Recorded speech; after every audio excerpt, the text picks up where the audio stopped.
नमस्कार, आप सभी का स्वागत है राष्ट्रीय जगत विजन न्यूज पर। मैं हूं आपके साथ रागनी वर्मन।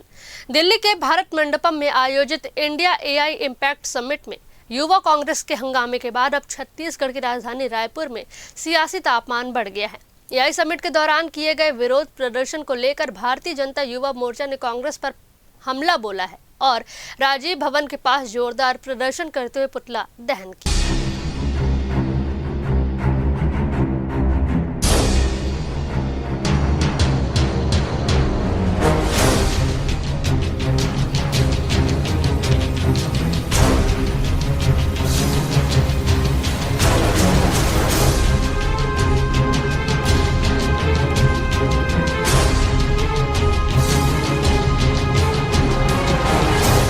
दिल्ली के भारत मंडपम में आयोजित इंडिया एआई इम्पैक्ट समिट के दौरान युवा कांग्रेस कार्यकर्ताओं के विरोध प्रदर्शन के बाद सियासत तेज हो गई।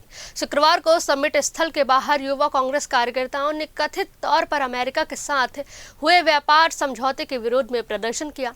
इस दौरान कार्यकर्ताओं ने टी शर्ट उतार कर केंद्र सरकार के खिलाफ नारेबाजी की, जिससे कुछ समय के लिए कार्यक्रम स्थल के बाहर अफरा तफरी की स्थिति बन गई। इस घटना के विरोध में भारतीय जनता युवा मोर्चा ने रायपुर के कांग्रेस प्रदेश कार्यालय राजीव भवन के पास टर्निंग पॉइंट चौक पर प्रदर्शन किया।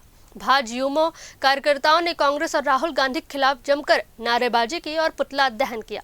भाजयुमो प्रदेश अध्यक्ष राहुल टिकरिहा ने कहा कि एआई समिट जैसे अंतर्राष्ट्रीय कार्यक्रम में इस तरह का अर्धनग्न प्रदर्शन देश की छवि को नुकसान पहुंचाता है। उन्होंने चेतावनी दी कि विरोध यही नहीं रुकेगा, जिसके बाद शनिवार दोपहर 3 बजे राजीव भवन का घेराव कर बड़ा प्रदर्शन किया गया।